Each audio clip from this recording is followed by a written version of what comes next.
Unseen TV Burp, a collection of some of the best moments I didn't have time for in the series. And I was surprised to see that Coronation Street's Maria is some sort of marsupial, choosing on occasion to retreat into her father's pouch. It's the living who suffer.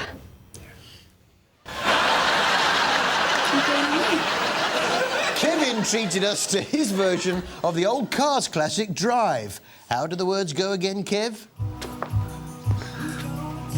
Things are so great.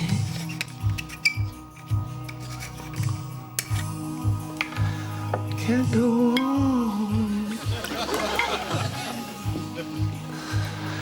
Nothing's wrong.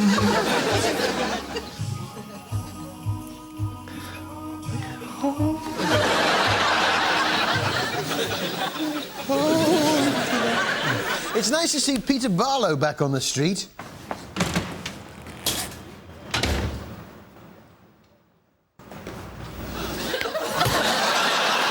Thanks, Peter.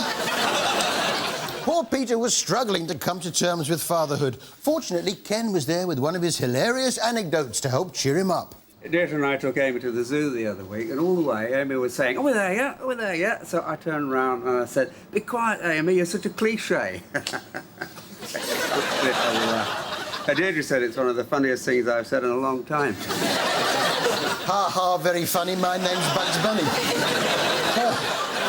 Poor Roy was finding it difficult too with Hayley back in the flat, so he took himself off for a walk. Well, sort of.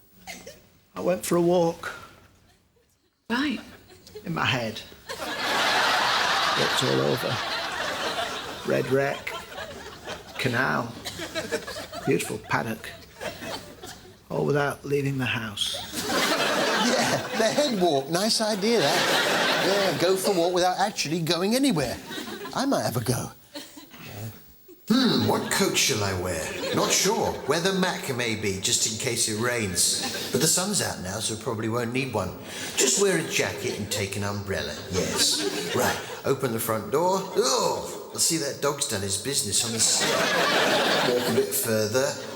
Oh, look, there's a robin. Oh, lovely. Walk on a bit further. Ah, who are you? Leave me alone. I don't have any money on me. Or my mobile. Ah, stop hitting me. Yeah, must move out of that area. Twiggy's Frock Exchange now. And Twiggy had something special for her audience of fashion-crazed women. I know you're going to all know what that is. Manolo Blahnik, we love you. Manolo Blahnik? What's that, Monopoly for dyslexics? Game of Manolo Blahnik. What is it, a tiny blanket for Barry Manilow? Manolo... Lembit Opic's little brother. Manolo, your dinner's ready. All right, I give up. So let's get them out. Right. Oh, my God. Wow, look at those. Wow, it's a pair of shoes. Shoes. I love shoes. Is this what it's come to? 100 years of feminism, suffragettes chaining themselves to the gates of number 10, throwing themselves under the king's horse for shoes. Wow, shoes.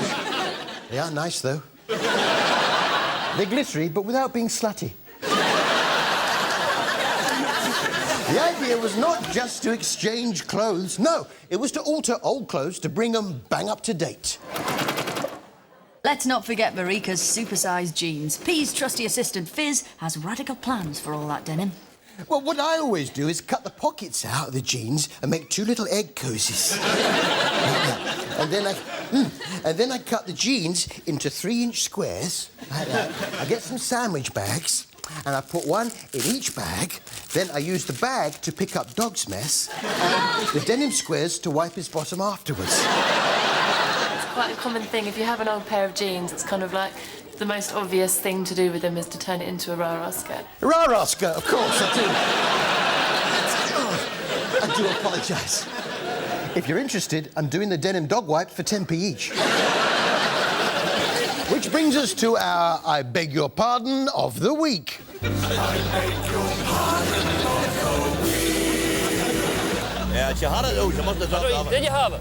What? Did you even have it? Well, she was even back there for a good while. She could be John. She's a good doggy grab it. Yeah, she got it on, right? Give her a break. Throw off the weight.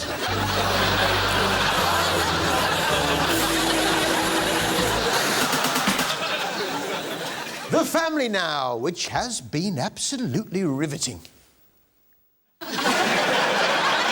Yes, but what they've done is they put cameras all round an ordinary family's house in the hope that there'll be arguments. And there are, yes. This week it was all set off by the mysterious whereabouts of a jumper.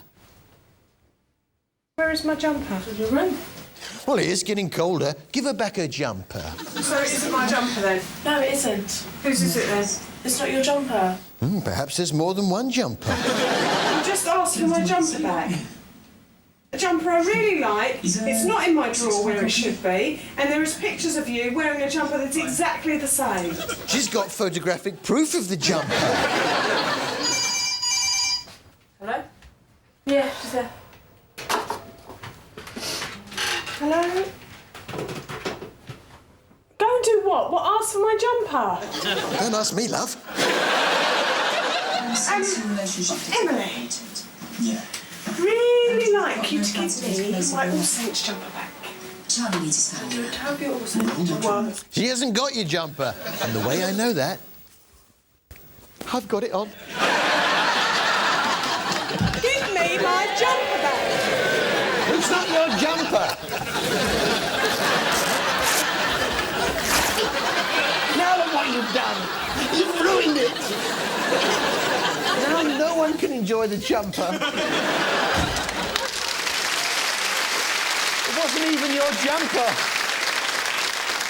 It was really. I wonder what the weakest link would be like if it was made in America. Barnaby, you cheated.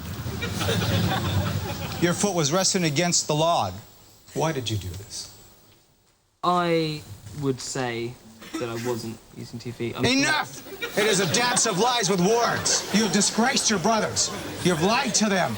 You are a jackal. You are a hyena. Goodbye.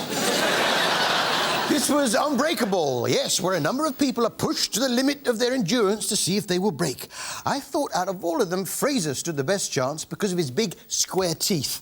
You could say I'm an underdog because of age. However, you can also use the flip side of that, which would be I'm Fraser, and I am Unbreakable. This week, the Unbreakables were in the Florida Everglades, where they have a neat way of mowing the lawn.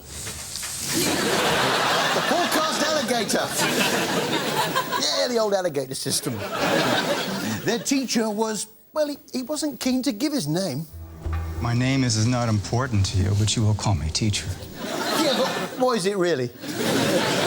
Why is he so embarrassed about it? I bet it's one of those names that sounds like a lady's name, like Francis or Shirley. Well, I've sent a researcher out to find out. Oh, it's my... Yeah. Oh, you found out? Yeah. What's it? Dale Winton. Oh. I was out there earlier in the week, actually, just checking how things were going, and, well, the toilet facilities left a lot to be desired. Yeah, you had to, you know, make do. Someone has left a turd out there. Which brings us to our TV Burp Poetry Corner. TV Burp Poetry Corner. The Unbreakables claim their prize, the alligator ribs which they'll use as knives.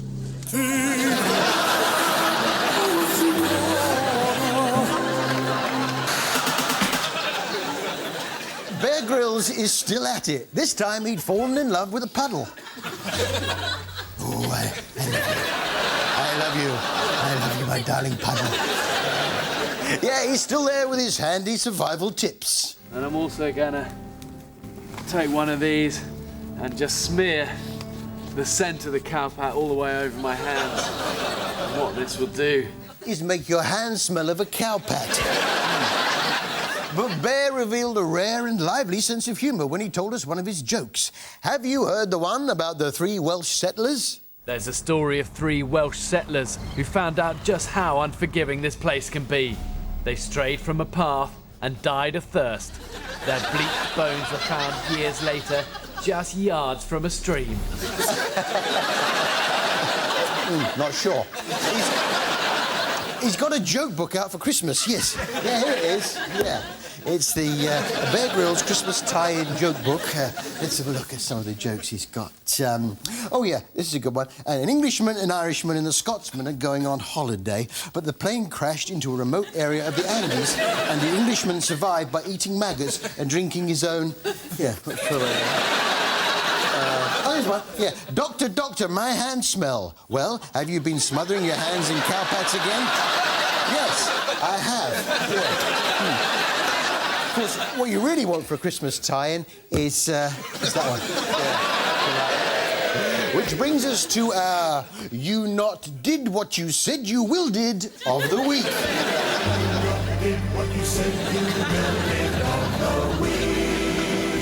What we now need to do is, essentially fulfil the secondary element of the contract, which is the payment. I don't think so. You don't think so? Sorry, from what perspective?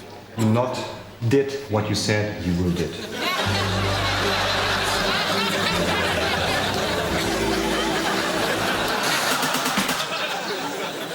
Well, with Prince Charles' 60th birthday celebrations last week, I wondered what ex-royal correspondent Jenny Bond was up to. Presumably, she'd be on top table hobnobbing with the Queen.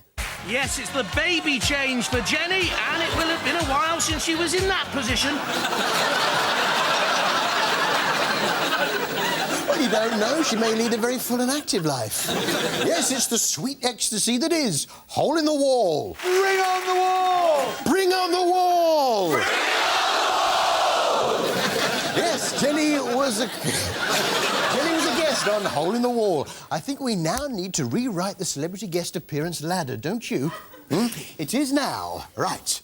At the top, Strictly Come Dancing. Yeah, that's at the top. And a good appearance on that may well lead you to Who Do You Think You Are? A travel programme, or a judge on a talent competition. A bad appearance on that may take you down to I'm a Celebrity, Get Me Out of Here. Now, a good appearance on that may then lead to any ITV2 show of your choice. But a bad appearance may lead you to Celeb Air. A bad one on Celeb Air, and you're down to a hole in the wall. Below that, we've got The Underdog Show, and a bad appearance on that, well, you'll end up on TV Burp.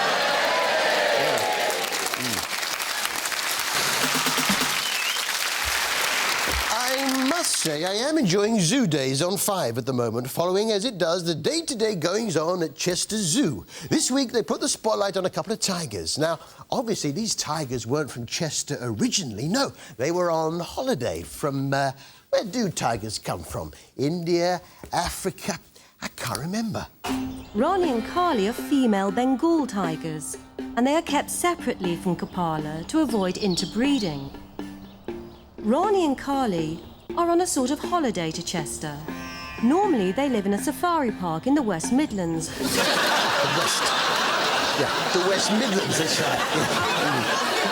Yeah. And, one or two in. And being from the West Midlands, they picked up a few brummy habits. Before Alan goes into the enclosure, he needs to secure the tigers inside.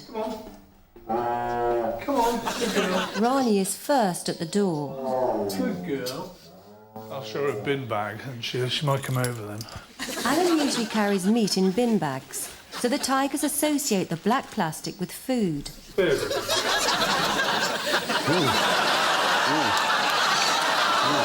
I'm the same.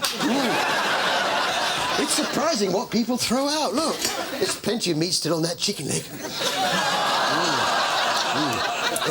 Save it for later. That was the tiger section. But there was another part of the zoo which intrigued me. The meat zoo, where meat is kept in captivity. Yeah, here's the zookeeper taking one of its star attractions for a walk.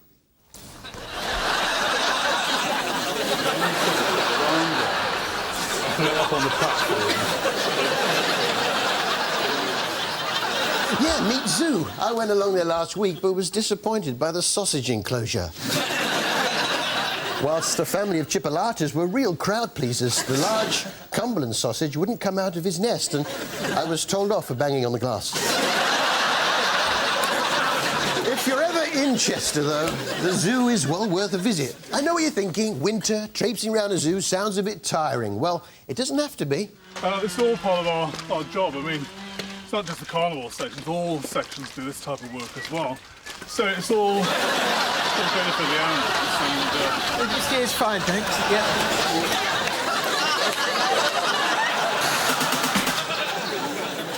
Most haunted now, and they were up to their usual tricks, hanging around in the dark, waiting for ghosts. Through a stone?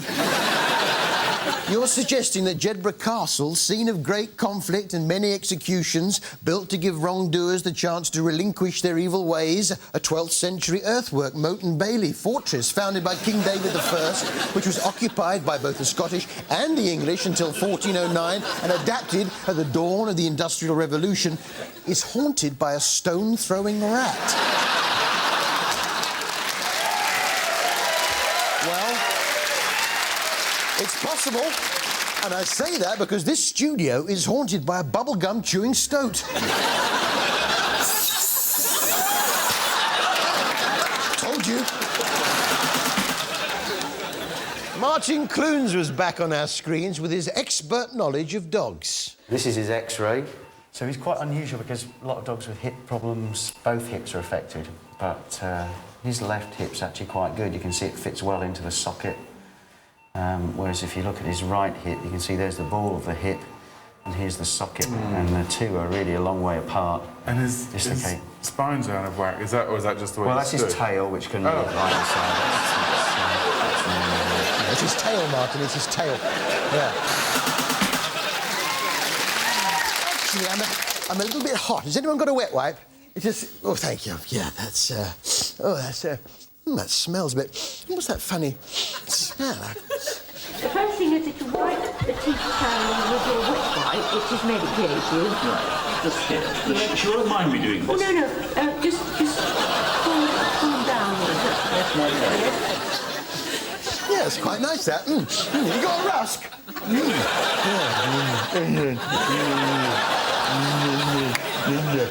This was Countrywise, and they really know how to hook you in. In this programme, we'll also be showcasing the very best from ITV's own countryside programmes, including Maintenance Month on the West Country's Tamar Bridge. Pull up a chair, put your feet up. It's Maintenance Month on the Tamar Bridge. TV heaven there. There were a lovely pair of talking birds, and the conversation got pretty fruity. Pretty complicated relationship in this bay, isn't it? Yes. I think there's a bit of wife swapping going on. This seemed to rub off on presenter Paul Heine, who developed certain longings. Now, of all the things there are in this shop to take home, do you know what I want the most? I dread to think. I want you to. All right, calm down, Paul. Calm. Let's see how we got on. And I did promise you that a short climb up those steps would take us somewhere remarkable, and it is remarkable, Fanny. Oh, thank you. Country people, country ways, I suppose.